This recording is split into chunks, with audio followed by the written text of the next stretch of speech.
Bonjour, alors dans cette vidéo nous allons utiliser la boucle pour résoudre un exercice. C'est celui-là. On veut écrire un programme en Python pour calculer 1 carré plus 2 carrés plus 3 carrés jusqu'à 100 carrés, les 100 carrés. Et ensuite 1 carré plus 2 carrés plus 3 carrés jusqu'à n carré. Et à chaque fois où je donne la valeur de n, j'ai ma somme. Alors pour faciliter le travail, on va le faire en ligne sur ce site-là. C'est pas un problème, on peut le faire aussi avec la calculatrice. Mais en fait pour faciliter l'écriture, je vais utiliser ce site-là. Une fois que vous êtes sur la page web, voici le programme. Alors, je vais définir une fonction que je vais appeler somme carré sans argument. D'abord, je vais initialiser la somme S à 0 et ensuite je vais utiliser la boucle pour. Alors, pour in range. Donc là, je vais commencer par 1 et comme je m'arrête à 100, en fait là, je dois mettre 101. On a dit toujours n-1. Alors, comment je vais calculer? Là, ici, S, la somme sera toujours S plus I carré. Donc là, je vais l'exécuter. Après, je vais vous expliquer pourquoi on prend en fait I carré. Et là, return S. Et je l'applique. Donc dans la console, j'écris somme carré. Bon, là, de toute façon, s'il y avait une erreur, ça s'afficherait ici. Et voilà, la somme. Alors voici les explications. Donc on a d'abord notre somme S, c'est celle-là, 1 carré, plus 2 carrés, plus 3 carrés, jusqu'à ce que j'arrive à 100 carrés.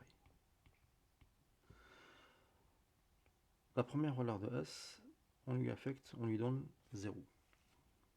Ensuite, S doit recevoir la valeur d'avant, c'est-à-dire celle-là, donc c'est 0, plus normalement 1 au carré. Donc ça, c'est lorsque I égale 1. Ensuite, S va recevoir la valeur d'avant. Donc la valeur d'avant, c'était celle-là, donc c'est 1 au carré, à laquelle je rajoute 2 au carré. Là, c'est quand I égale 2. Ensuite,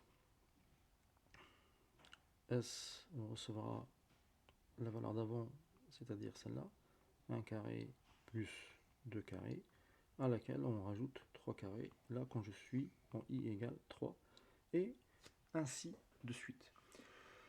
Donc là, en fait, je vais améliorer cet algorithme. En fait, tout simplement, je vais afficher les valeurs pas à pas. Donc là, je vais demander, puisque je suis toujours dans la boucle pour, donc là, je vais écrire pour i égale, donc il va m'afficher, on a dit, quand c'est entre guillemets, en fait, c'est un message qui va s'afficher. Donc là, je vais l'exécuter.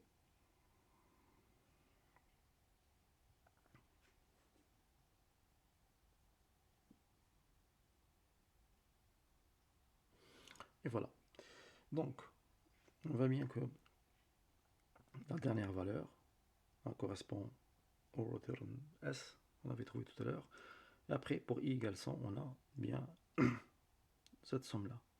Donc là, on peut avoir toutes les valeurs de la boucle. Pour i égale 1, la somme égale 1. Pour i égale 2, la somme égale 5. On a effectivement, voilà, quand on additionne, pour i égale 1, on n'a que 1. Pour i égale 2, on a ces deux valeurs, donc ça fait 1 carré plus 2 carrés. 1 carré c'est 1, 2 carrés c'est 4, 1 plus 4 c'est 5. On a bien 5. Pour i égale 3, 1 carré plus 2 carrés plus 3 carrés, donc on avait 5 plus 3 carré 9, ça fait 14. On a bien 14 pour i égale 3, 14, et ainsi de suite.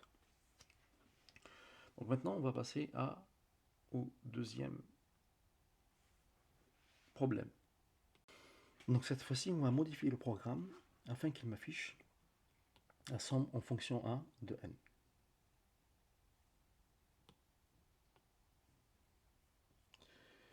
Donc là, dans l'argument en fait Donc je vais mettre n. Et dans la boucle, en fait, au lieu, je vais mettre n plus 1. Tout simplement. Et je vais l'exécuter. Donc rappelez-vous hein, qu'on avait 338 350%.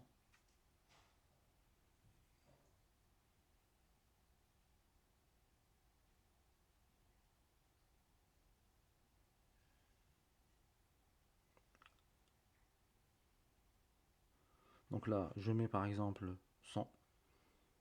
Et on a la même valeur que tout à l'heure, 338 350. Si je veux calculer la somme pour, par exemple, 10, on aura la somme pour 10. Et ainsi de suite. Donc voilà.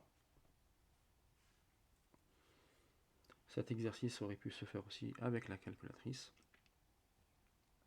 Là, pourquoi j'ai privilégié le fait de le faire en ligne parce que, en fait, pour faciliter l'écriture et le faire rapidement avec l'écriture. Mais là, je vais vous mettre la même avec calculatrice. Donc voici sur la calculatrice. Donc comme d'habitude, on va sur Python, application, dans nouveau, et on donne le nom, comme d'habitude. Donc ici, c'était somme carrée. Après, vous pouvez écrire ce que vous voulez, hein. C'est juste pour se rappeler qu'est-ce qu'il faut mettre. Donc là, voilà, l'avantage de la calculatrice, c'est que je n'écris pas tout. Voilà. En plus de l'indentation, en fait, c'est les deux points qui sont là, qui ne sont pas forcément ici. Mais on a automatiquement, quand on revient à la ligne, on a cet espace qui se crée.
Donc voilà le programme. Sur la calculatrice, on retrouve exactement la même chose. Donc moi je vous conseille d'abord d'utiliser en ligne, parce que ça permet de faciliter les calculs et d'écrire rapidement, et ensuite l'incorporer sur votre calculatrice si un jour vous avez besoin d'un programme sur la calculatrice. Donc voilà pour notre boucle for.